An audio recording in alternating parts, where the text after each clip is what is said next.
Hi my loves, মই গীতাঞ্জলি শৰ্মা আয়ুষ্মান ভৱৰ প্ৰত্যেকগৰাকী দৰ্শকক স্বাগতম জনাইছোঁ।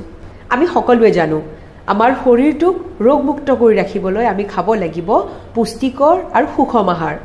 ইংৰাজীৰ ডায়েট শব্দটোৰ অসমীয়া অনুবাদ হ'ল সুষম আহাৰ, পৰিষ্কাৰ আহাৰ নাইবা সুপথ্য। ইয়াৰ পৰা আমি কি বুজিলোঁ? ডায়েট মানে হ'ল আমাৰ শৰীৰক যিখিনি লাগতিয়াল খাদ্য লাগে সেয়া আৰু লগতে সেয়া থাকিব লাগিব বেলেঞ্চত আৰু তাক থাকিব লাগিব নিউট্ৰিশ্যন, মানে সুষম হ'ব লাগিব, পৰিষ্কাৰযুক্ত খাদ্য হ'ব লাগিব, সুপথ্য হ'ব লাগিব। আজিৰ এই ভিডিঅ'টো সেই লোকসকলৰ কাৰণে যিসকল লোকে এক্সট্ৰা কেলৰি বাৰ্ণ কৰিব বিচাৰিছে, মানে যিসকল লোকে ক্ষীণাব বিচাৰিছে। এই ভিডিঅ'টোত মই এখন খুব ধুনীয়া অতি সহজ ডায়েট চাৰ্ট আপোনালোকৰ লগত শ্বেয়াৰ কৰিম। ভিডিঅ'টো আপোনালোকে শেষলৈকে চাব। ওজন কমাবলৈ দুটা বস্তু বহুতেই জৰুৰী, সেয়া হ'ল খাদ্য আৰু ব্যায়াম। এই দুটা বস্তুৰ ভিতৰত খাদ্যই এটা প্ৰমুখ ভূমিকা অৱলম্বন কৰে। দিনটোত আপুনি কিমান কেলৰি খায়, কিমান কেলৰি বাৰ্ণ কৰে, সেইটোৰ ওপৰত ডিপেণ্ড কৰিব আপোনাৰ বডিৰ ৱেইট। আহক জানি লওঁ দিনটোত আপোনালোকে কি কি খাব। খুব চিম্পল, একদম সাধাৰণ এখন ডায়েট চাৰ্ট আপোনালোকে ঘৰতে আটাইবোৰ বস্তু পাব। এই ডায়েট চাৰ্টখন সেই লোকসকলৰ কাৰণে যিসকল লোকে ব্যায়াম কৰিবলৈ সময় নাপায়। আমি ৰাতিপুৱাৰ পৰা আৰম্ভ কৰিম। আৰ্লি মৰ্ণিঙত আপোনালোকে কি খাব?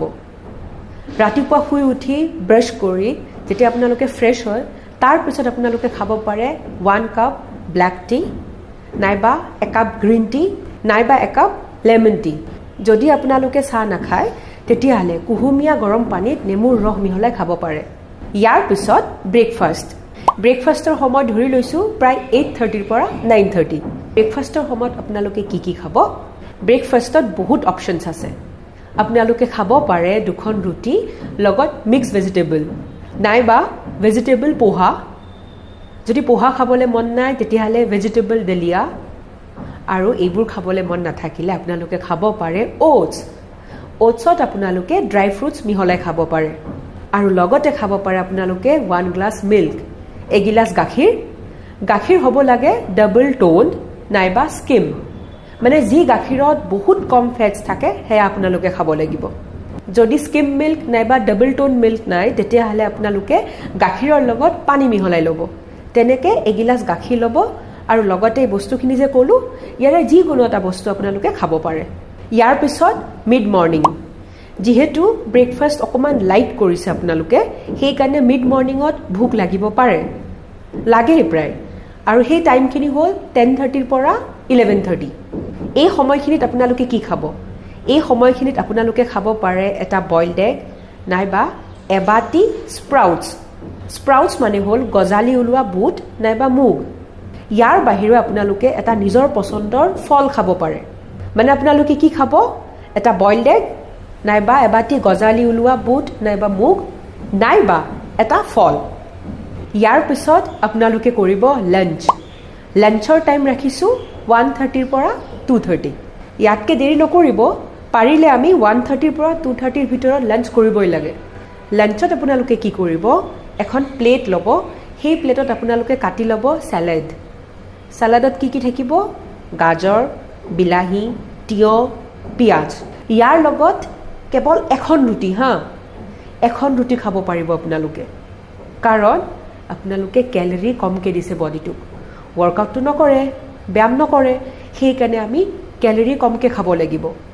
এখন ৰুটি নাইবা এটা বাতিত ইমানমান ভাত, হয়তো এখন ৰুটি নাইবা ভাত, দুটা বস্তু নহয় কেৱল এটা।